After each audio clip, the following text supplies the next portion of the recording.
भारत माता की भारत माता की कार्यक्रम में उपस्थित भारतीय जनता पार्टी के अध्यक्ष श्रीमान जेपी नड्डा जी, हम सबके मार्गदर्शक डॉक्टर मुरली मनोहर जोशी जी, पार्टी के अन्य सभी पदाधिकारी, सभी सम्मानित साथी कार्यकर्तागण, देवी और सज्जनों, भारतीय जनता पार्टी के केंद्रीय कार्यालय के विस्तार की देश भर के भारतीय जनता पार्टी के कार्यकर्ताओं को बहुत बहुत बधाई।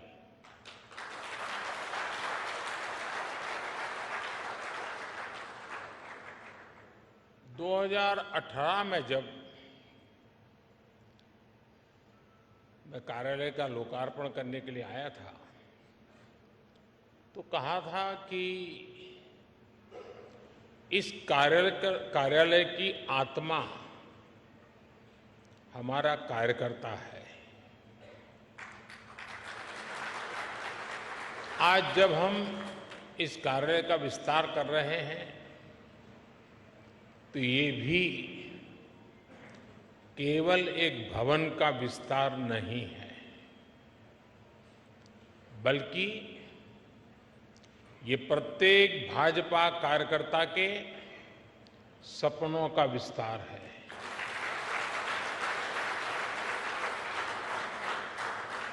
भाजपा के सेवा के संकल्प का विस्तार है।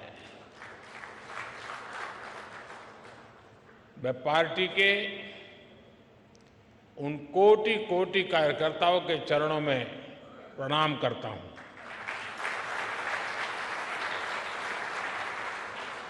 मैं पार्टी के सभी संस्थापक सदस्यों को भी सर झुका करके नमन करता हूं। साथियों, आज से कुछ दिन बाद हमारी पार्टी अपना 44वां स्थापना दिवस मनाएगी। यात्रा एक अनथक और अनवरत यात्रा है। ये यात्रा परिश्रम की पराकाष्ठा की यात्रा है। ये यात्रा समर्पण और संकल्पों की शिखर की यात्रा है। ये यात्रा विचार और विचारधारा के विस्तार की यात्रा है। और ये यात्रा, ये विस्तार अपने आप में बहुत ही प्रेरणादायी है। आपको याद होगा, भारतीय जनसंघ ने दिल्ली के अजमेरी गेट के पास एक छोटे से ऑफिस से अपनी यात्रा शुरू की थी। उस समय हम देश के लिए बहुत बड़े सपने देखने वाले छोटी सी पार्टी थे। सपने बड़े थे, दल छोटा था। 1980 में जब भाजपा का जन्म हुआ, तब कुछ समय के लिए 10 राजेंद्र प्रसाद मार्ग पार्टी का ऑफिस बन गया था और उसी जगह पे पहले अपने नानाजी देशमुख रहते थे। बहुत से कार्यकर्ताओं को 11 अशोका रोड पार्टी ऑफिस के रूप में याद होगा। इसके भी काफी समय बाद पार्टी ऑफिस दीनदयाल उपाध्याय मार्ग पर शिफ्ट हुआ। एक तरह से हमारी पार्टी की प्रगति का प्रतीक है। इस दौरान कितने ही उतार चढ़ाव आए। हम तो वो दल है जिसने इमरजेंसी के दौरान लोकतंत्र की रक्षा के लिए खुद अपने दल को ही देश हित में आहूत करने पर हमने हिम्मत के साथ कदम उठाया।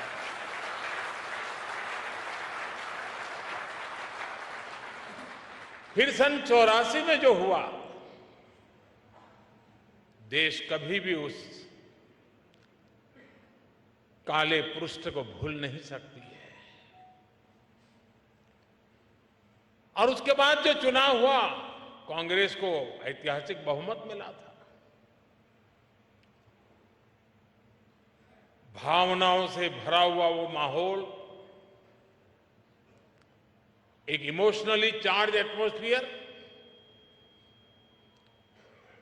और उस आंधी में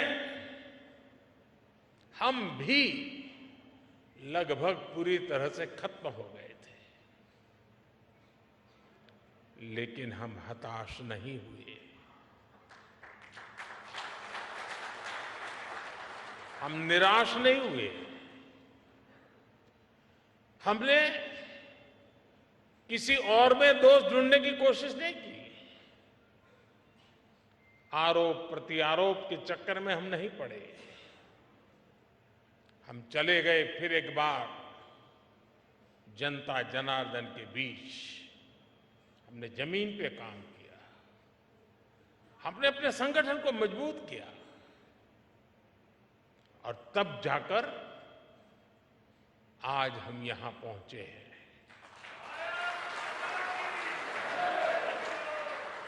दो लोकसभा सीटों के साथ शुरू हुआ सफर 2019 में 303 सीटों तक पहुंच गया।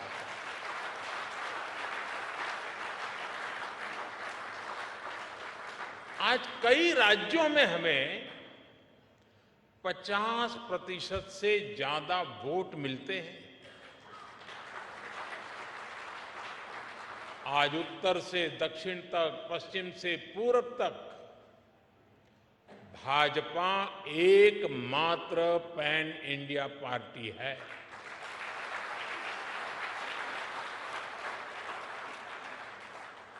परिवार के कब्जे वाली पार्टियां, फैमिली रन पार्टियों के बीच भाजपा ऐसा राजनीतिक दल है जो युवाओं को आगे आने के लिए बहुत अवसर देता है, खुला मैदान देता है।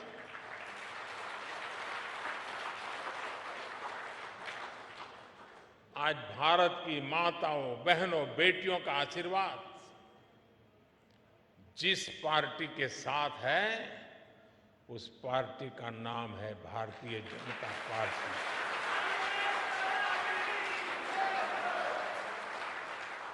और साथियों, आज भाजपा केवल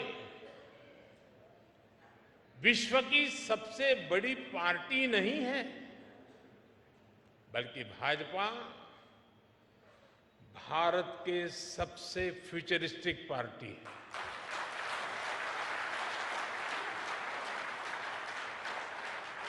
हमारा एक ही लक्ष्य है, भविष्य के आधुनिक और विकसित भारत का निर्माण करना। और इसलिए हमें खुद अपने लिए भी भविष्य के लक्ष्य निर्धारित करने ही होंगे। इसके लिए हमारे पास आधुनिक सोच भी होनी चाहिए, आधुनिक संसाधन भी होने चाहिए। हमें भाजपा को एक ऐसी संस्था के रूप में विकसित करना है जिसके पास अगले 10 साल, 20 साल, 50 साल के लक्ष्य निर्धारित है। इसके लिए 3 बातें हर कर्तव्यनिष्ठ कार्यकर्ता, हर भाजपा सदस्य के स्वभाव में होना समय की मांग है, देश की जरूरत है। वो 3 बातें क्या है? एक है अध्ययन, दूसरा है आधुनिकता, और तीसरा है विश्व भर से अच्छी बातों को आत्मसात करने की शक्ति।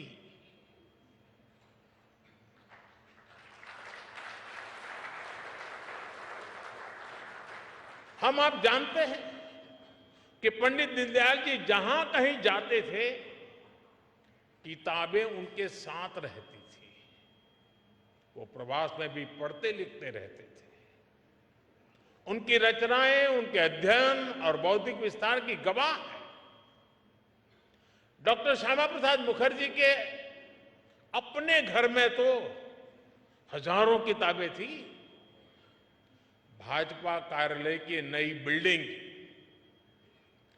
पार्टी की उस परंपरा का एक केंद्र बनेगी और बननी चाहिए।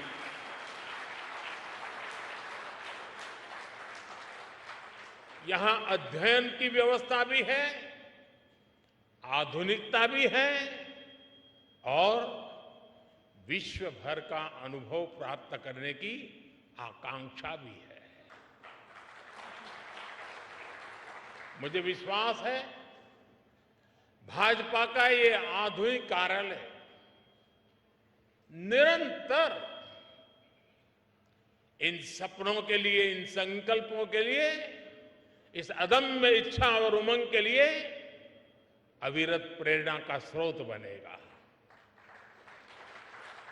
साथियों, हम भाजपा कार्यकर्ताओं के लिए एक गर्व की बात है कि हम सब जिस दल में काम कर रहे हैं, जिस दल के आचार, संस्कार और विचार ने हमें गढ़ा है, उस दल की और उसके कार्यकर्ताओं की आज विश्व भर में चर्चा हो रही है।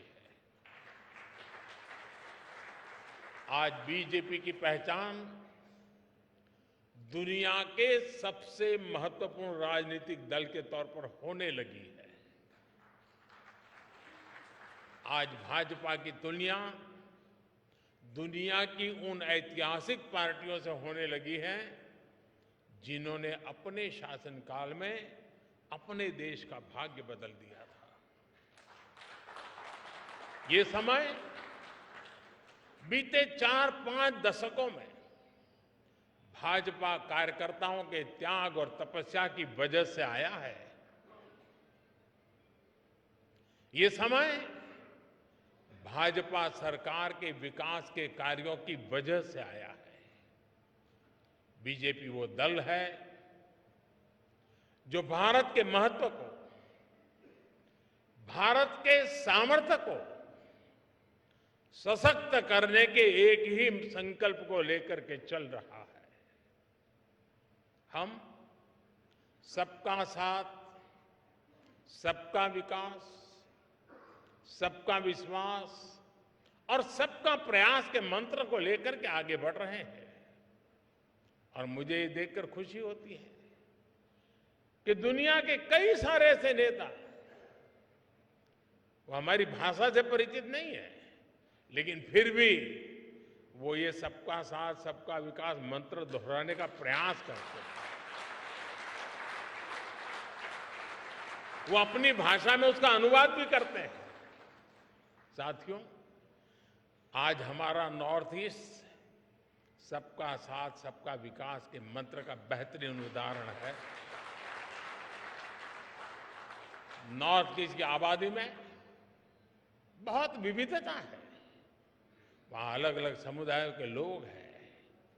आदिवासी और विधायी समुदाय के लोग बहुतायत हैं। इस क्षेत्र के लोग भाजपा पर अभूतपूर्व विश्वास दिखा रहे हैं। आज नॉर्थ ईस्ट में भाजपा के 4 मुख्यमंत्री हैं। 2 अन्य राज्यों में हमारे गठबंधन की सरकारें हैं। इस सफलता का बड़ा श्रेय भाजपा के कार्यकर्ताओं को ही जाता है। भाजपा कार्यकर्ताओं के इसी परिश्रम की वजह से आज दक्षिण भारत में भी दूर दूर तक पार्टी का विस्तार हो रहा है। कर्नाटका में भाजपा इतने वर्षों से मजबूत स्थिति में है। आज भी हम नंबर 1 पार्टी है कर्नाटका में। तेलंगाना में भी लोगों का एकमात्र भरोसा सिर्फ और सिर्फ भाजपा है। आंध्र प्रदेश में लोगों का भाजपा पर विश्वास दिनों दिन बढ़ता चला जा रहा है। तमिलनाडु और केरला में भाजपा हर जिले में, हर बूथ पर दिनों दिन मजबूत हो रही है। एक भारत श्रेष्ठ भारत की भावना के साथ हो रहा भाजपा का ये विस्तार हमें सीटों के मामले में और वोट शेयर के मामले में सफलता की नई ऊंचाइयों पर ले जाएगा। लेकिन साथियों, मैं एक बात और भी कहना चाहता हूं। भाजपा को नूतनता हमारी निष्ठा है और आधुनिकता हमारी अवधारणा है। इसलिए बीजेपी केवल चुनाव लड़ने और जीतने के सीमित नहीं है। बीजेपी एक व्यवस्था है, बीजेपी एक विचार है, बीजेपी एक संगठन है, बीजेपी एक आंदोलन है।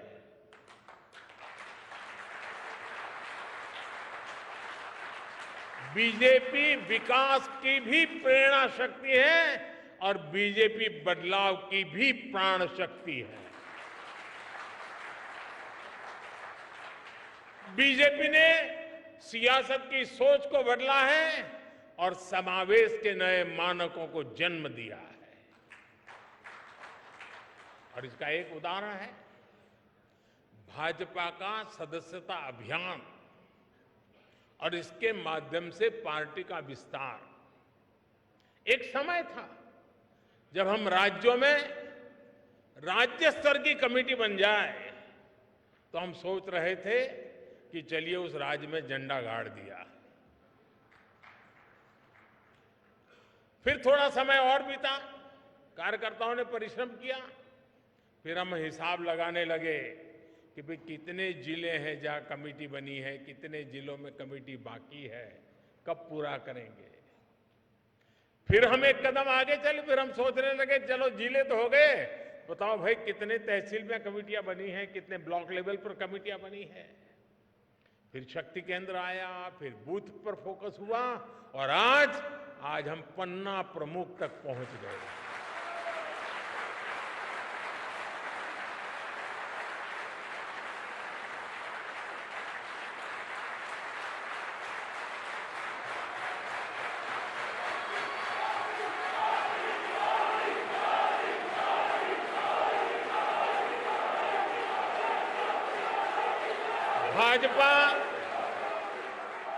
भाजपा पहली पार्टी है जिसने पार्टी की व्यवस्था में संवैधानिक रूप से महिलाओं के लिए पद की व्यवस्था की है। संविधान के तहत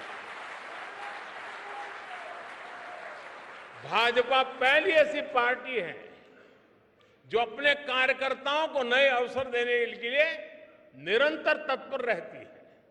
हमने पार्टी की समितियों में, कमेटियों में हर बार 25% नए लोगों को लाने की व्यवस्था शुरू की है। हम कार्यकर्ताओं की इसी ताकत से सत्ता के शिखर तक पहुंचे हैं। लेकिन हम भले ही सत्ता के शिखर पर पहुंचे हो, लेकिन हमारे पांव आज भी उतने ही जमीन पर हैं जितने 1980 में हुआ करते थे।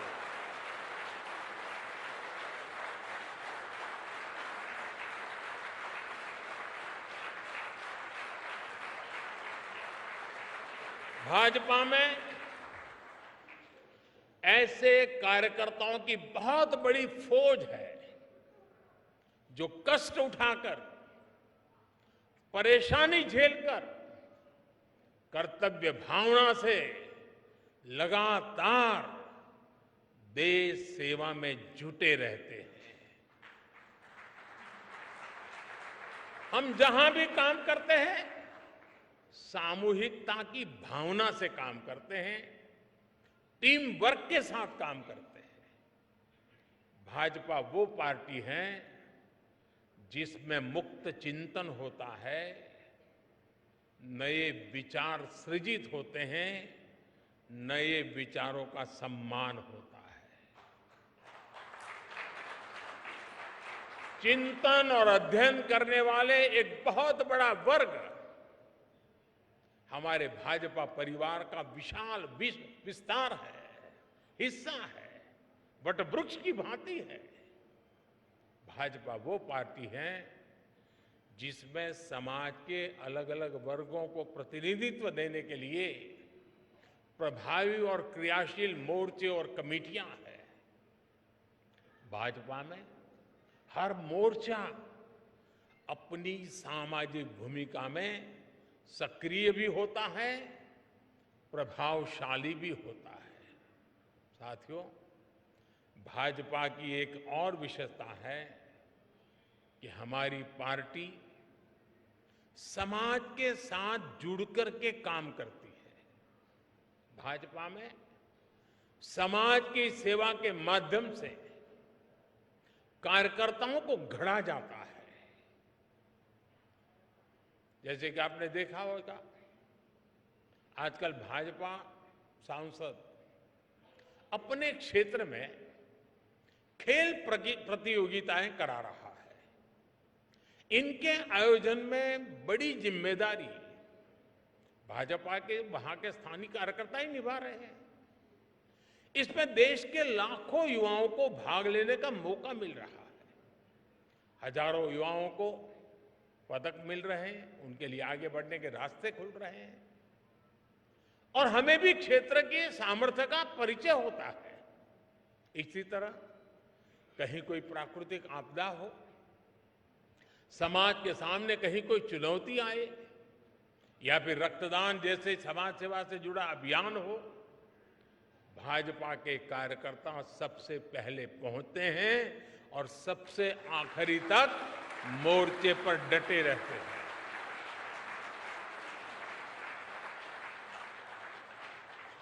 अभी अध्यक्ष जी बता रहे थे, कोरोना के दौरान हमारी पार्टी के लोगों ने कैसे घर घर जाकर मुफ्त राशन और इलाज पहुंचाने में मदद की। और तब तो पता नहीं था कि जाएंगे तो क्या लेके आएंगे। अगर बीमारी घर में लाए तो जिंदगी खतरे में पड़ जाती थी। फिर भी ये भाजपा का कार्यकर्ता है जो हर घर जाता था।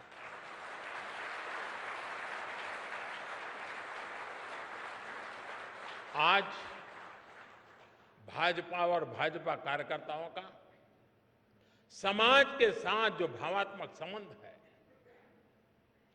वो आपको किसी और राजनीतिक दल में नजर आएगा कि नहीं आएगा, ये मैं कह नहीं सकता। साथियों, जब हम समाज की सेवा के लिए अपना जीवन खपाते हैं तो सरकार बनाने का अवसर मिलने पर भी ये हमारी प्राथमिकता होता है। इसलिए ही आज पूरे भारत में भाजपा सरकारें आकांक्षा, विकास और प्रगति का पर्याय बन रही है। और ये भाजपा का ब्रांड ऑफ गवर्नेंस है। जहां भी भाजपा की सरकार है, वहां गरीब कल्याण के लिए योजनाएं तेज गति से चलने लगती है। जहां भी भाजपा की सरकारें हैं, वहां योजनाओं का लाभ लाभार्थियों तक पहुंचाना सुनिश्चित हो जाता है। जहां भी भाजपा की सरकारें, वहां युवा शक्ति को आगे बढ़ने के लिए नए अवसर बनते हैं। जहां भी भाजपा की सरकारें हैं, वहां योजनाओं में महिला सशक्तिकरण को सर्वोच्च प्राथमिकता मिलने लगती है। जहां भी भाजपा की सरकारें हैं, वहां कानून व्यवस्था सुदृढ़ हो जाती है। जहां भी भाजपा की सरकारें हैं, वहां ease of doing business, ease of living के प्रयास बढ़ने लगते हैं। जहां भी भाजपा की सरकारें हैं, वहां इंफ्रास्ट्रक्चर का तेजी से विकास होना शुरू हो जाता है। जहां भी भाजपा की सरकारें हैं, वहां विकास और विरासत दोनों साथ साथ चलते हैं।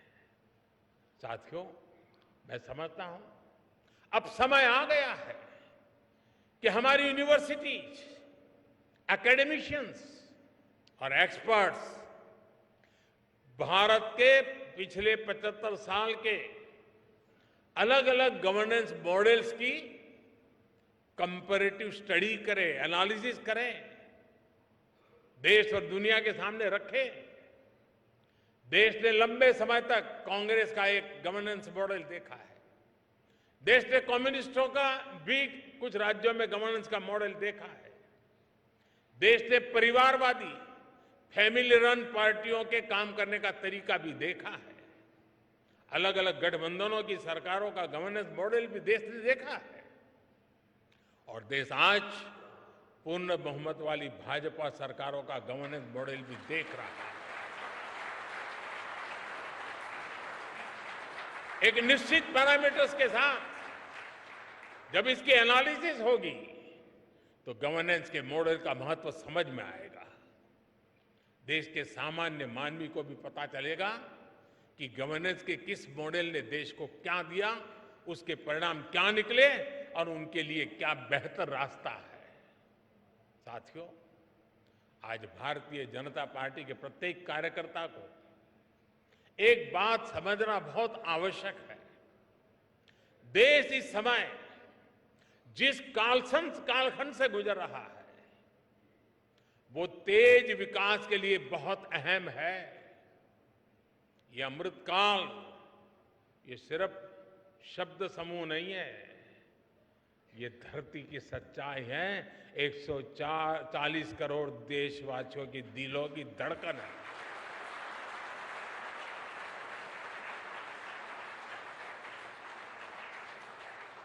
आज हम सबसे युवा देश है, आत्मविश्वास से भरे हुए देश है। पूरे विश्व में दुनिया के बड़े बड़े मंचों पर आज अगर किसी का डंका बज रहा है तो नाम है हिंदुस्तान, वो नाम है भारत। ऐसे में देश के भीतर बैठी और देश के बाहर बैठी भारत विरोधी शक्तियों का एकजुट होना स्वाभाविक है।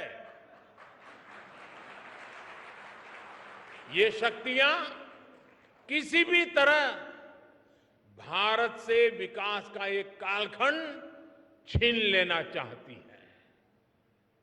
आज भारत का सामर्थ्य अगर फिर बुलंदी की तरफ जा रहा है तो इसके पीछे हमारी एक मजबूत नींव है।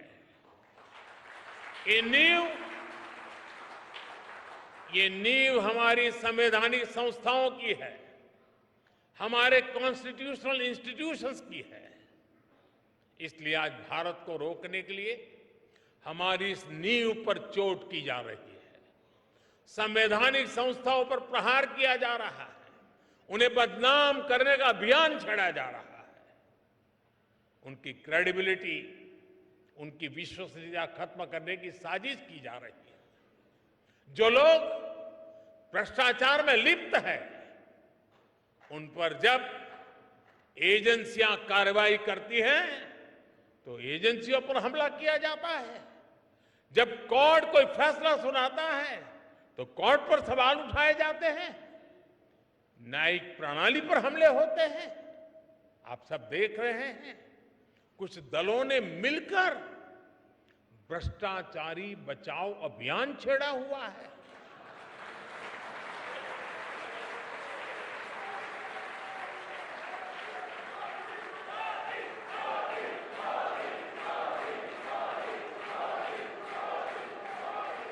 आज भ्रष्टाचार में लिप्त जितने भी चेहरे हैं वो सब एक साथ एक मंच पर आ रहे हैं। पूरा देश ये देख रहा है, देश समझ रहा है।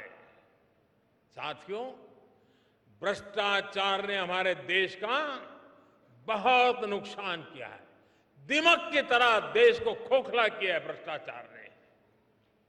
देश की जनता देख रही है कि पहले की सरकारों ने किस तरह भ्रष्टाचार के खिलाफ कार्रवाई के नाम पर केवल खानापुरी की थी। लेकिन पिछले 9 साल में भाजपा सरकार ने भ्रष्टाचार के खिलाफ जो अभियान चलाया, उसने आज भ्रष्टाचार और भ्रष्टाचारियों दोनों की जड़ें हिला दी है।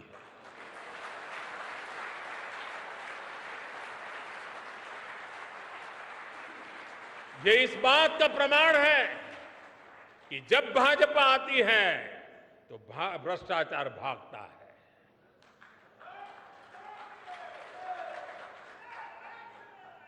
मैं आपको कुछ आंकड़े बताना चाहता हूं। आज prevention of money laundering act यानी पीएमएलए के तहत कांग्रेस की सरकार में यानी साल 2004 से 2014 के बीच 5,000 करोड़ रुपए के आसपास की संपत्ति जब्त की गई थी। 5,000 करोड़। इसी एक्ट के तहत पिछले 9 वर्षों में भाजपा सरकार ने 1,10,000 करोड़ रुपए से ज्यादा की संपत्ति जब्त की है।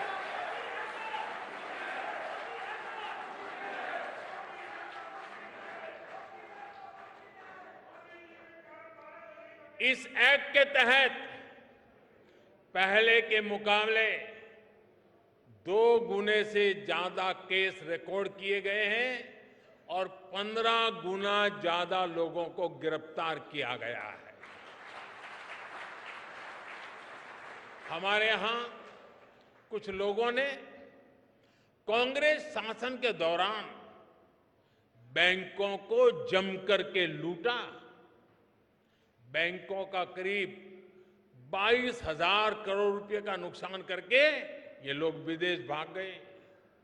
आज भाजपा सरकार ने इन लोगों की करीब करीब 20,000 करोड़ रुपए की संपत्ति जब्त करवा दी है।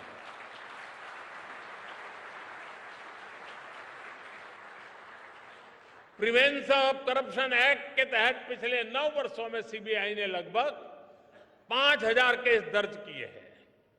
बीजेपी सरकार में भ्रष्टाचार के आरोपों से घिरे हुए सैकड़ों बड़े अधिकारियों को संविधान दिखाया, सरकार के नियम दिखाए और उनको जबरन रिटायर किया गया है, घर भेज दिया गया है और उनके खिलाफ कार्रवाई की गई है। साथियों, आजादी के 7 दशकों में पहली बार भ्रष्टाचार पर इस तरह की चोट हो रही है। पूरे देश की जनता आज भ्रष्टाचारियों पर हो रही कार्रवाई से खुश है। आपकी यही जानकारी है ना?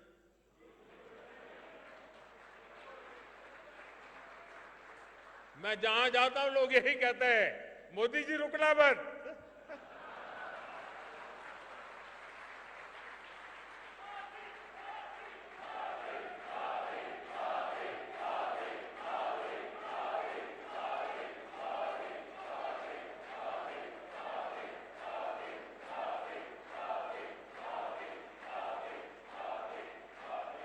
आज हर देशवासी समझता है भ्रष्टाचार रुकेगा तभी देश आगे बढ़ेगा।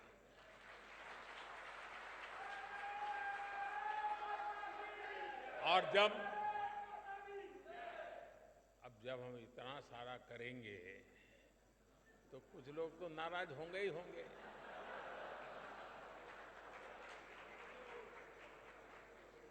वो अपना गुस्सा भी निकालेंगे,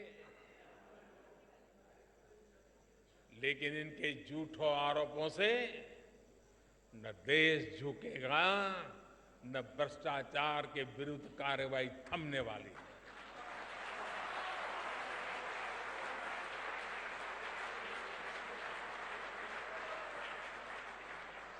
साथियों, आपको याद होगा कांग्रेस के नेता कभी कहा करते थे, जनसंघ के जमाने में बड़े बड़े नेता कहते थे जनसंघ को जड़ से उखाड़कर फेंक देंगे। ये उनके बड़े बड़े नेता बोलते थे जी। और आज की कांग्रेस कहती है कि मोदी तेरी कब्र खुदेगी। जनसंघ को मिटाने की, भाजपा को मिटाने की अनेक बार साजिशें हुई और ये तो वो लोग हैं जिन्होंने मुझे भी जेल में डालने के लिए क्या क्या जाल नहीं बिछाई, लेकिन वो पूरी तरह नाकाम रहे।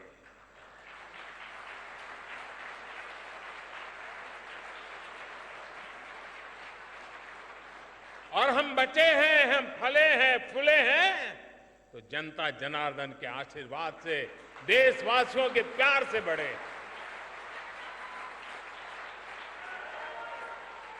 देशवासियों का अपार प्रेम, यही तो हमारी पूंजी है, यही हमें समर्थन देता है, यही हमें शक्ति देता है। देशवासियों के आशीर्वाद से हम आगे बढ़े हैं, बढ़ रहे हैं और बढ़ते ही रहेंगे।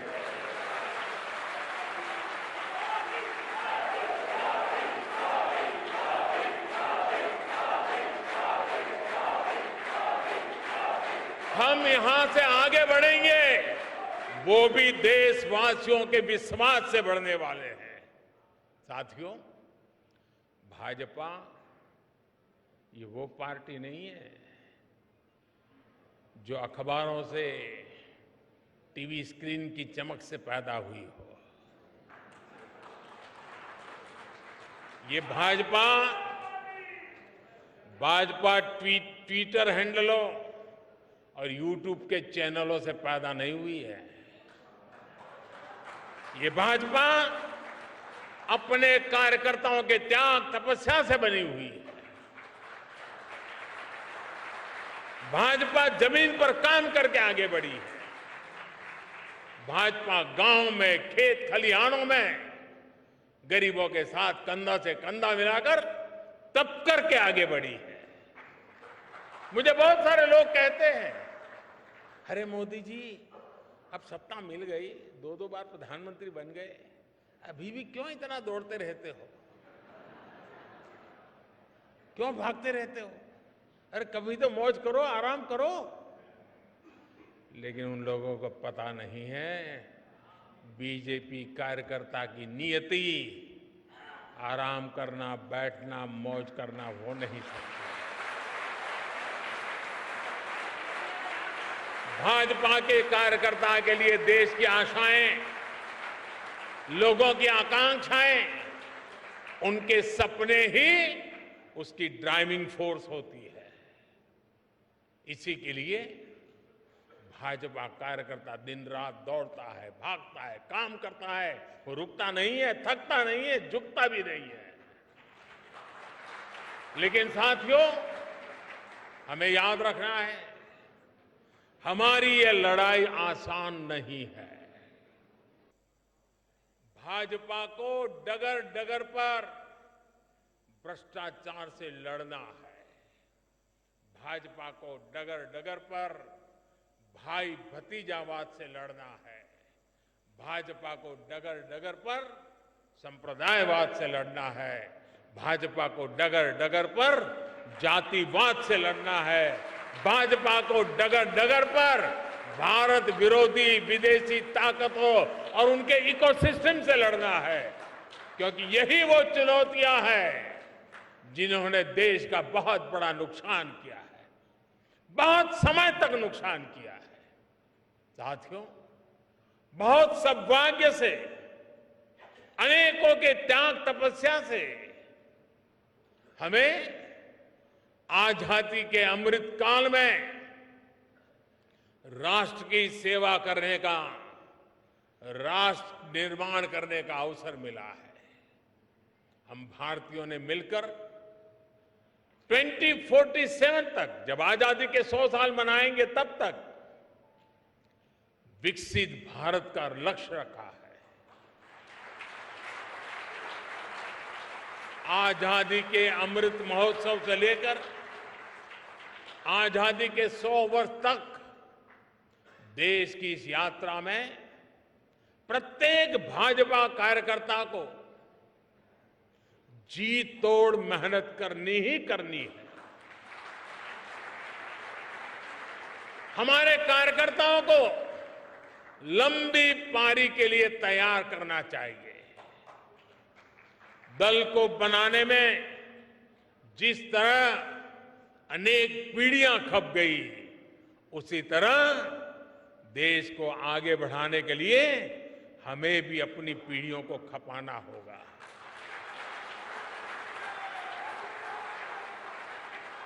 साथियों, मैं आपको फरवरी 2018 में इसी कार्यालय में कही हुई अपनी एक बात को आज याद दिलाना चाहता हूं।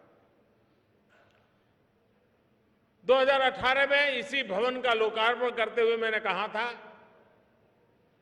कि कार्यालय हमारी कर्मभूमि है, लेकिन भारत की सीमा ही हमारे कार्यों की सीमा है। हमें इस भवन से ऊर्जा लेकर संपूर्ण भारत की सीमा को ही अपना कार्यक्षेत्र बनाना है। मुझे पूरा विश्वास है आप सब इसी तपस्या के साथ देश के सपनों को साकार करते रहेंगे। जो सपना हमने पहले देखा था, उसे हम आज पूरा होता देख रहे हैं। जो सपना हम आज देख रहे हैं, वो भविष्य में पूरा होकर रहेगा। इसी विश्वास के साथ आज के इस मंगल अवसर पर और नवरात्रि के पावन त्योहारों के बीच मैं आप सबको, देशवासियों को अनेक अनेक शुभकामनाएं देता हूं। बहुत बहुत धन्यवाद। भारत माता की, भारत माता की, भारत माता की। वंदे वंदे वंदे वंदे वंदे वंदे वंदे वंदे मातरम।